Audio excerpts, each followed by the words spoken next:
नमस्ते। चलिए आज एक ऐसे टॉपिक पर बात करते हैं जिससे हम सब कह सकते हैं कि डरते हैं। लेकिन क्या हो अगर यही डर हमारी सबसे बड़ी ताकत बन जाए।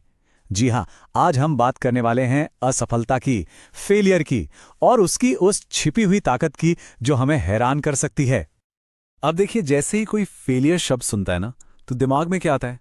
दर्द, निराशा, एक तरह की हताशा, है ना? पर सवाल यह है कि क्या फेलियर का मतलब बस यही है? क्या इसका काम सिर्फ हमें तकलीफ देना है? या फिर इसका कोई दूसरा पहलू भी है? एक ऐसा पहलू जो शायद हमारे दिमाग को पहले से कहीं ज्यादा मजबूत, ज्यादा तेज और हां, ज्यादा स्मार्ट बनाता हो? तो चलिए आज इसी चौंकाने वाले सच की गहराई में उतरते हैं। तो देखिए, सबसे पहला और सबसे जरूरी कदम है फेलियर को देखने का अपना नजरिया बदलना। मतलब हमें इसकी पूरी की पूरी परिभाषा को ही जड़ से बदलना होगा। तो फेलियर का मतलब दी एंड नहीं है, बिल्कुल नहीं। यह असल में एक फीडबैक है, बस एक सिग्नल जो हमें यह बता रहा है कि भाई क्या चीज काम नहीं कर रही और कहां पर थोड़ा सुधार करने की जरूरत है।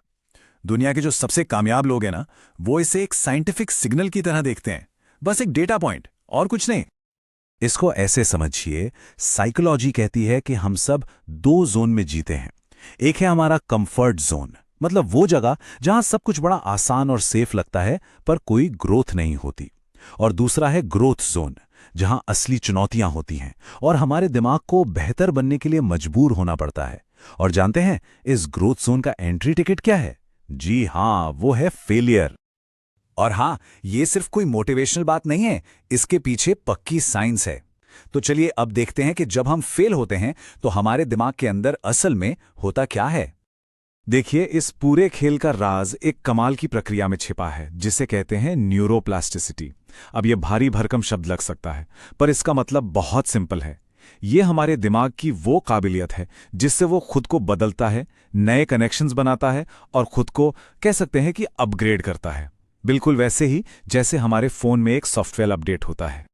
चलिए इसे एक बहुत ही आसान से उदाहरण से समझते हैं। सोचिए कोई पहली बार साइकिल चलाना सीख रहा है और गिर जाता है। ये एक फेलियर है, राइट? अब उस गिरने का जो शौक है ना, वो दिमाग के न्यूरॉन्स को मजबूर करता है कि भाई इस बैलेंस वाली प्रॉब्लम को सॉल्व करो। तो वो नए रास्ते बनाते हैं और फिर बार बार कोशिश करने से, बार बार गिरने से ये नए रास्ते इतने मजबूत हो जाते हैं कि एक दिन साइकिल चलाना हमारी दूसरी आदत बन जाती है। और एक और दिलचस्प बात बताऊं, हर एक फेलियर हमारे दिमाग के प्री फ्रंटल कॉर्टेक्स को, यानी कि हमारे ब्रेन के डिसीजन मेकिंग सेंटर को और मजबूत बनाता है। ये दिमाग का वो हिस्सा है जो फैसले लेता है, प्लानिंग करता है, प्रॉब्लम सॉल्व करता है। मतलब सीधी सी बात है, हर असफलता हमें असल में और ज्यादा स्मार्ट बना रही है। तो ठीक है, हमने साइंस तो समझ लें। अब जरा असल दुनिया की बात करते हैं, कुछ लेजेंड्स की बात करते हैं और देखते हैं कि कैसे इतिहास के कुछ महान लोगों ने फेलियर को अपनी कामयाबी की सीढ़ी बनाया। तो सवाल उठता है, आखिर फेलियर इतना जरूरी क्यों है? सबसे पहले तो ये हमें हमारी काबिलियत का आईना दिखाता है, सच बताता है। ये हमारे अंदर की ईगो को तोड़कर हमें विनम्र बनाता है। जब एक रास्ता बंद होता है ना, तो यही हमें क्रिएटिव बनने पे मजबूर करता है, नए रास्ते खोजने पर। ये हमें हमारी लिमिट्स के पार धकेलता है और सबसे बढ़कर ये एक दमदार कहानी बनाता है। पहला सिद्धांत, और ये बहुत ही पावरफुल है, फेलियर हमें ये सिखाता है कि कौन सा तरीका काम नहीं करेगा।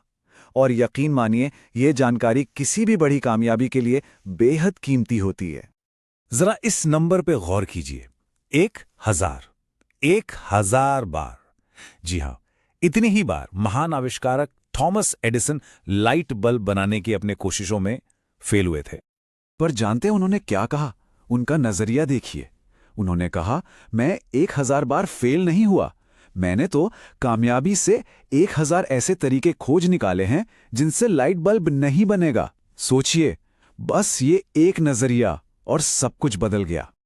दूसरा सिद्धांत यह है कि फेलियर अक्सर एक जबरदस्त कमबैक की वजह बनता है। कभी कभी एक बहुत बड़ी हार असल में एक बहुत बड़ी जीत की तैयारी होती है। स्टीव जॉब्स, उन्हें उनकी ही बनाई हुई कंपनी एप्पल से निकाल दिया गया था। सोचिए, ये किसी के लिए भी कितनी बड़ी, कितनी विनाशकारी फेलियर हो सकती है। लेकिन बाद में उन्होंने खुद कहा, यह मेरे साथ हुई अब तक की सबसे अच्छी चीज थी। और वही फेलियर उनके शानदार कमबैक की और दुनिया के कुछ सबसे आइकॉनिक प्रोडक्ट्स बनाने की वजह बनी। तो अब सबसे जरूरी सवाल पर आते हैं, इस सारी जानकारी का हम अपनी जिंदगी में कैसे इस्तेमाल कर सकते हैं? मतलब फेलियर को अपनी ग्रोथ के लिए एक टूल की तरह कैसे यूज किया जाए? इसके लिए कुछ बहुत ही प्रैक्टिकल कदम है। नंबर 1, एनालाइज करें। शांत दिमाग से बैठकर लिखें कि हुआ क्या और क्यों हुआ। इससे क्लैरिटी मिलती है। नंबर 2, 24 घंटे का रूल अपनाएं।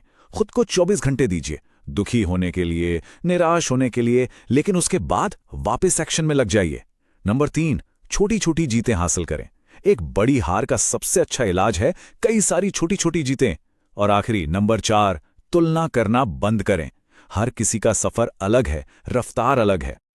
और इन सब से ऊपर एक माइंडसेट है जो पूरा खेल बदल सकता है।